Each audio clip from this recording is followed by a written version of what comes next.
태초 하나님이 천지를 창조하시니라. 그리스도인의 길 태초에서 아멘까지 6번째 시간입니다. 형제자매 여러분 환영합니다. 우리는 태초에 하나님이 천지를 창조하시니라 라고 하는 성경 전체를 품고 있는 창세기 1장 1절을 사유하고 있습니다.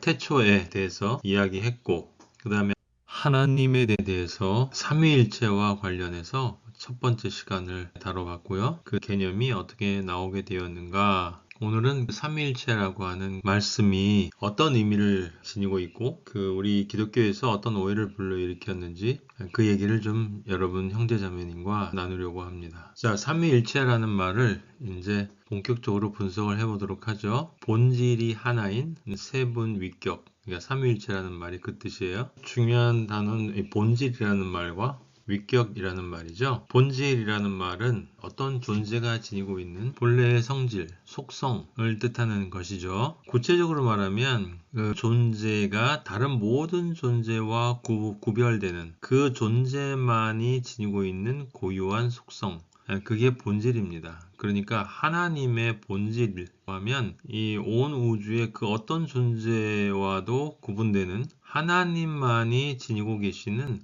하나님만의 속성을 이야기를 해요. 상식적으로 전능, 전선, 전지, 신에 대해서 보통 그런 개념이 존재하지 않습니까? 네, 그런 속성이 하나님의 본질이 되겠죠? 사실은 이 삼위일체가 끝나고 하나님의 속성에 대한 말씀을 드릴 거예요. 많은 사람들이 오해하고 있는 것은 하나님의 속성은 인간이 결정하는 게 아니에요. 하나님이 우리에게 하나님의 속성을 성경을 통해서 보여주고 계세요. 분명하고 명확하게. 그건 그때 이야기하도록 하고요. 어쨌든 본질 설명되었죠. 하나님만이 지니고 계시는 하나님만의 고유한 속성, 거룩한 속성. 그게 본질이에요. 다음 위격이라는 말은 헬라어로 휘포스타시스라고 하는 말인데요. 앞 시간에 제가 휘포라는 단어와 스타시스라는 단어를 나눠져 합성된 거라고 얘기했어요.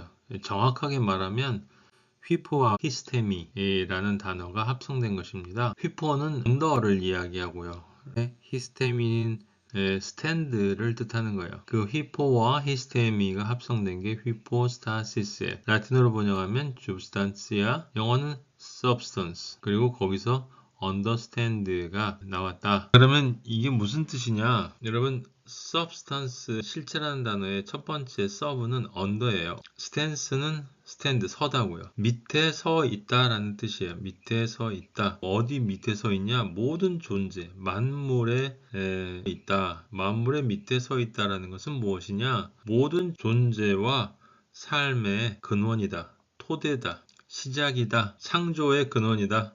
근원적인 창조의 주체를 이야기하는 거죠. 그래서 substance는 원칙적으로 번역하면 실체예요. 실체요. 신존재 증명을 하던 중세 초기의 철학부터 근대를 넘어서까지, 현대도 마찬가지지만 실체라는 단어는 신학의 중심 개념이었어요. 근대 철학의 아버지라고 불리우는 데카르트, 여러분 잘 아시죠? 코기토 에르고 숨, 생각한다, 존재한다. 데카르트는 실체를 소극적으로 규정했어요. 자기 존재를 위해서 다른 존재를 필요로 하지 않는 존재. 그래서 않는이라는 부정이 들어가기 때문에 소극적 규정이라고 합니다. 실체에 대한 정확한 규정은 사실은 스피노자라는 철학자가 했습니다. 라틴어로 카우자주는 사용해서 실체를 정확하게 정의했어요. 실체는 스스로 자기 존재의 원인이 되는 존재다. 자기가 자기 존재의 원인이다. 이 실체를 제외하고 우주 만물에 있는 모든 존재는 스스로 되어질 수 없어요. 그렇죠? 무로부터는 아무것도 나올 수 없습니다. 모든 존재에는 그 존재의 원인이 있는 거예요. 그리고 그 존재의 원인은 그 존재의 바깥에 있는 거죠. 실체만이 자기 존재의 원인이다. 스피노자는 다만 자연 안에 있는 어떤 창조성 같은 거를 끄집어내서 능산적 자연, 소산적 자연, 제가 여기 적지는 않았지만 나투란스, 자연을 자연으로 만드는 자연, 일종의 에너지 같은 개념으로 본 것 같아요. 그 다음에 나투라타 해서 자연으로 되어진 자연,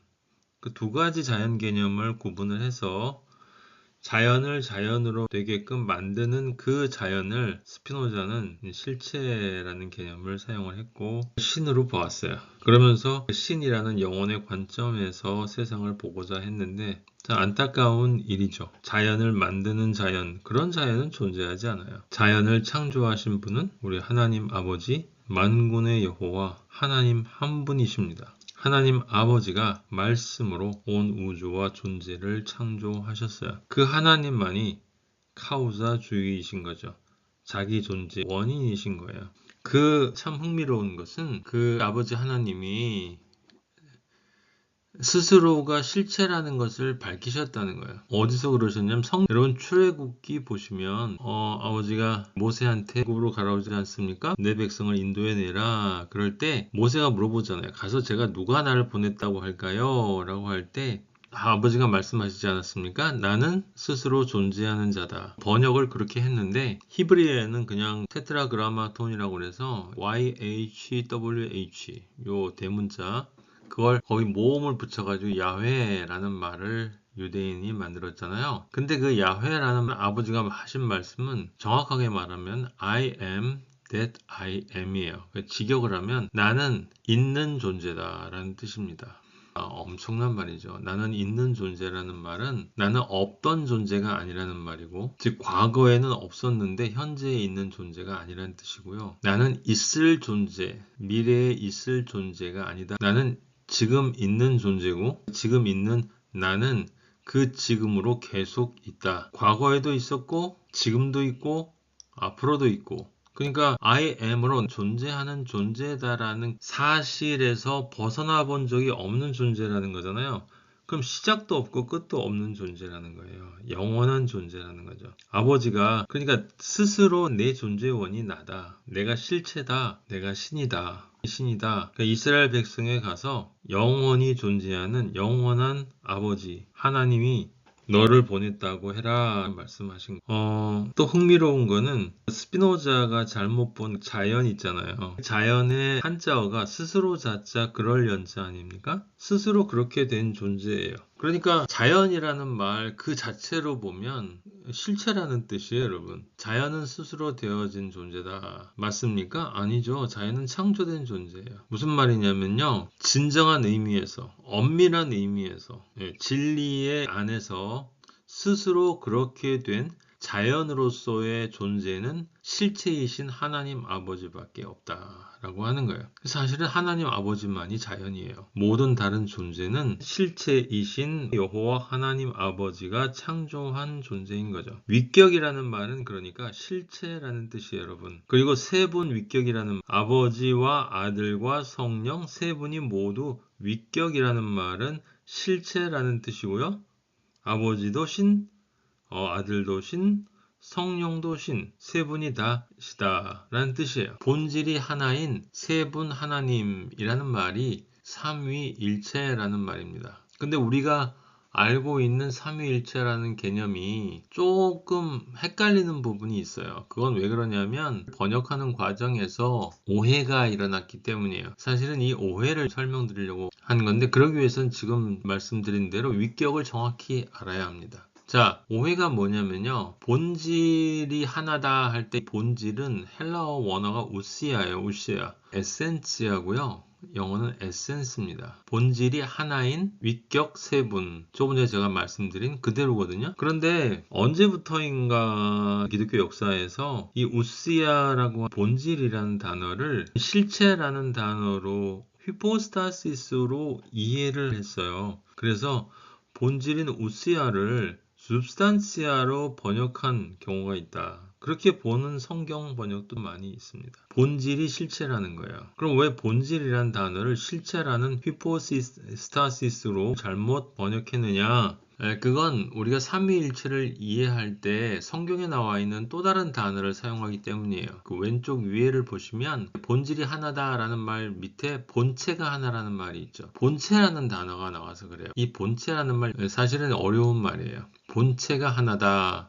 근데 근데 이 본체라는 말이 어디에 등장하냐면 두 군데에 등장하는데 히브리서와 빌립보서에 등장해요. 히브리서 1장 3절에 보면 이는 하나님의 영광의 광채시요. 예수님에 대한 이야기예요. 그 본체의 형상이시라. 여기 본체라는 말이 나오죠. 이 본체라는 단어를 사용하고 있어요. 원어에서. 근데 예수님은 본체가 아니시고 본체의 형상이시라고 여기 써 있죠. 자, 그런데 본질이 하나다라는 말 대신에 본체가 하나다라는 말 하게 되면 하나의 실체이면서 동시에 세 실체라는 말이 돼요. 오른쪽 위에 1번에 해석이 되는 겁니다. 하나의 실체이면서 동시에 세 실체. 한 하나님이며 동시에 세 하나님이라는 뜻이죠. 사실은 삼위일체라는 말을 이런 식으로 우리도 알고 있었지 않습니까? 교회 다니면서. 그래서 중세시대 때 그려놓은 그림을 보면 몸이 하나이면서 얼굴이 셋인 하나님을 우스꽝스럽게 묘사한 그림도 볼 수 있었는데 그렇게 볼 수는 없는 거죠. 물론 존재론적인 개념에 하나님은 한 분이다. 그런데 세 분이다. 그게 그럼 불가능한 거냐? 그건 아니에요, 여러분. 그게 불가능한 건 우리가 살고 있는 3차원 공간에서는 불가능하죠. 그것이. 그런데 여러분 하나님은 영이세요. 여러분 아시죠? 하나님은 영이시기 때문에 그 존재 양식에 대해서는 우리가 왈가왈부할 수가 없어요. 분명하게 말씀드리지만 이해할 수도 없고요. 교회의 역사 안에서 본질이라는 말 대신에 본체라는 단어를 사용도 하고 있으니까 우시아를 휘포스타시스로 이해하면 실체로 번역을 하게 되는 거예요. 실체가 하나인 세 실체 이런 말이 되는 거예요. 이해되시죠? 한 하나님, 동시에 세 하나님. 근데 성경은 그것만을 이야기하고 있지 않아요? 빌립보서 2장 6절을 보시면 거기도 예수님에 대해서 그는 근본 하나님의 본체시나 라는 말이 나와요. 예수 그리스도는 하나님의 본체시다. 여기 헬라어 원어는 휘포스타시스가 아니에요. 써있는 대로 모르페라고 읽습니다. 그리고 의미는 포럼이라고 하는데 이 포럼이라는 말은 형태이기도 하고 본질을 의미하기도 해요. 그 다음에 속성, 성품을 뜻해요. 중세 스콜라 철학에서는 형식이 본질을 만든다라는 말이 핵심 사상 중에 하나였어요. 포르마 닷 에세 레이라고 하는 라틴어로 형식이 본질을 만든다. 그래서 이 모르페라고 하는 말을 본질, 속성, 성품 등으로 이해할 수 있다. 만약에 그 본체라는 단어를 빌립보서 2장 6절의 의미로 사용을 하면 그럼 우리가 원래 알고 있는 본질이 하나다라는 말과 같게 돼요. 그래서 본질이 하나인 세 위격이다. 하나의 본질을 지니고 계시는 세 실체이신 하나님, 세 하나님 이렇게 해석이 되는 것입니다. 어느 쪽을 선택하건 저는 전적으로 잘못됐다라고 생각되지 않아요. 첫 번째 경우는 우리의 이성의 범위를 벗어나는 것이고 어차피 하나님이 존재론적으로 한 분이냐 셋이냐 이거는 우리가 3차원의 관점에서 질문하는 거예요. 하나님은 영원한 존재시고 하나님은 영이시기 때문에 그분의 존재 양식 자체에 대해서는 우리가 이러쿵 저러쿵 얘기할 수가 없습니다. 근데 이제 그 삼위일체에 대한 그래서 삼위일체에 대한 오해가 여기서 조금 발생을 했고요. 이것보다 조금 더 심각한 오해는 그 위격의 번역의 위격. 말씀드린 대로 위격은 휘포스타시스라고 했잖아요. 그리고 실체라고 말씀을 드렸죠. 의미가 실체라고 말씀을 드렸습니다. 모든 존재의 밑에서 그 존재의 존재 가능성을 받쳐주는 토대가 되는 존재, 그 실체다. 카우사주의, 자기 존재의 원인이 되는 그런 휘포스타시스인데 근데 이 휘포스타시스를 라틴어로 번역하는 과정에서 substantia로 번역을 하지 않고 페르소나로 번역을 했다 이 말이에요. 페르소나. 근데 이 페르소나라는 말은 역할 가면이라는 뜻이에요. 가면 여러분. 역할 가면. 여기서 person이라고 번역이 됐고 영어에. 그러니까 여러분이 삼위일체에 대한 그 영어 글을 보시면 그 삼위 할 때 three persons라고 번역되어 있는 것을 확인할 수 있을 거예요. 그건 왜 그러냐면 휘포스타시스를 실체를 인격적인 어떤 주체로 해석을 했기 때문에 그래요.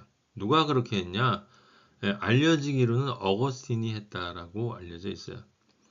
근데 어거스틴에 대해서는 저도 공부를 했기 때문에 충분히 그럴 수도 있겠다라는 생각을 해요. 그러니까 이걸 오역이라고 보기는 어렵고 왜 person으로 페르소나로 번역을 했느냐. 그건 아마도 하나님이 우리와 완전히 동떨어진 우리와 관계없는 그런 분리된 존재가 아니라 하나님도 성경에 보면 우리처럼 감정을 지니시고 의지를 지니신 그런 존재잖아요. 하나님도 질투하시고 화내시고 질투하시는 하나님이라고 그랬죠. 질투하시는 하나님, 분노하시는 하나님이시지 않습니까?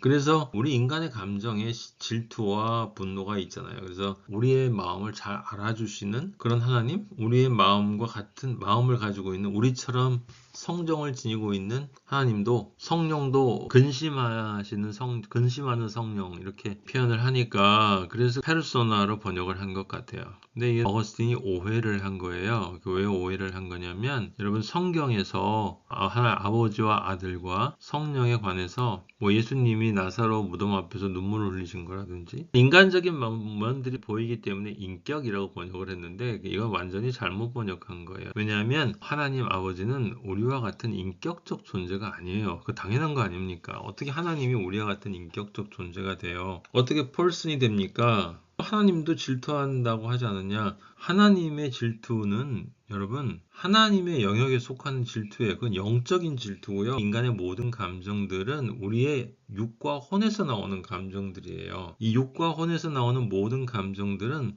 선악과에 휩싸여서 나오는 거예요. 선악과에 종속이 되어져서 즉 흙으로 만들어진 존재가 선악과를 욕망하면서 평생을 이렇게 살아가는 그런 데서 나오는 감정들이 다 우리가 가지고 있는 감정이에요. 사랑, 맞아요. 다음 시간에 제가 사랑에 대해서 자세하게 설명을 드릴 텐데 하나님의 사랑을 여러분 우리가 생각하는 인간의 사랑으로 오해하는 사람이 많잖아요.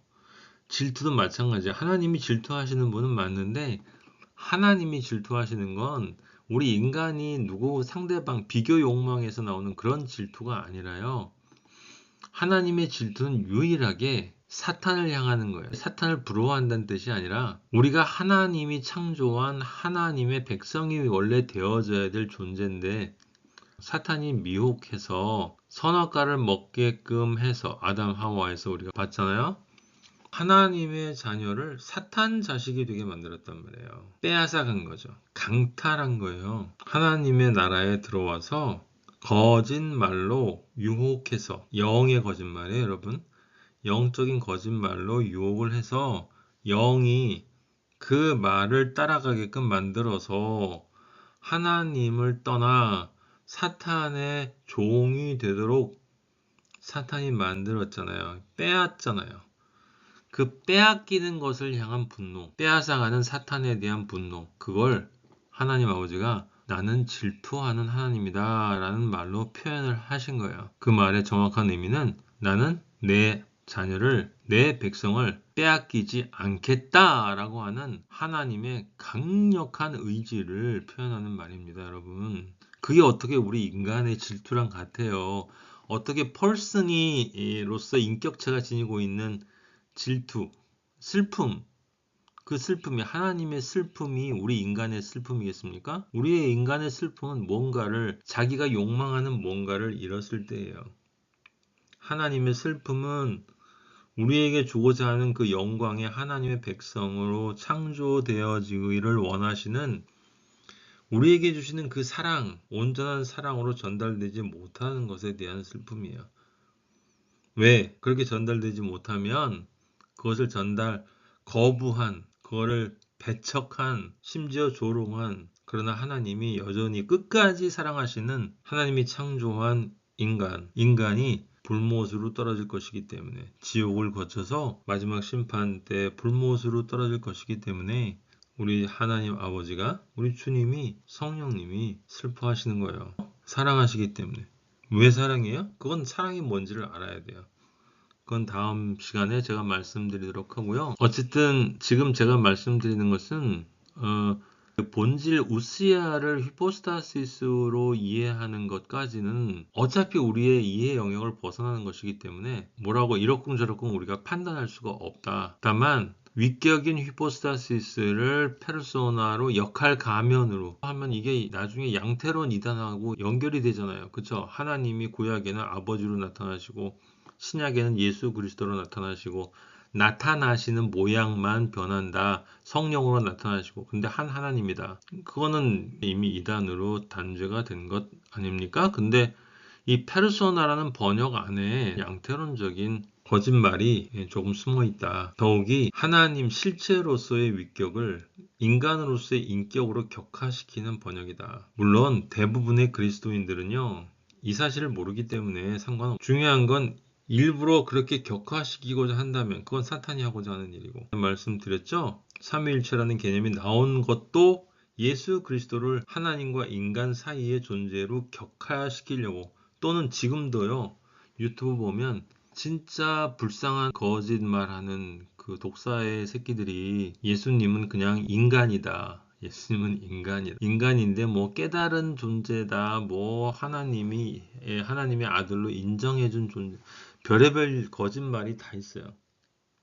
그렇게 의도적으로 알고 하는 존재가 아니고 그리스도인들은 영어권의 그리스도인들은 다 삼위일체를 얘기하면서 person이라는 단어를 쓰잖아요. 그때 단어가 알파벳이 중요한 게 아니라 내면의 마음이 중요한 거죠. 마음. 하나님을 향한 경외가 존재한다면 하나님 무서운 줄 알고 그렇다면 문제가 되진 않아요. 하지만 말씀드리는 건 이러한 것들로 인해서 삼위일체에 대한 많은 오해가 발생이 됐다.